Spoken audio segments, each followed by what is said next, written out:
In this video we will learn how to approve or reject salary changes request in FlowHCM. First of all, we will log in into FlowHCM portal. Here is the dashboard. Click on the Payroll module on top navigation bar. So here you can see Payroll Approval Form. Here you can see all the filters for selection criteria of approvals. Payroll Type drop-down shows all types of requests that can be viewed. Select Salary Changes from drop-down.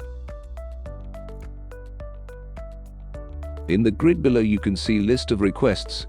Request type, status and details of requests can be seen in grid.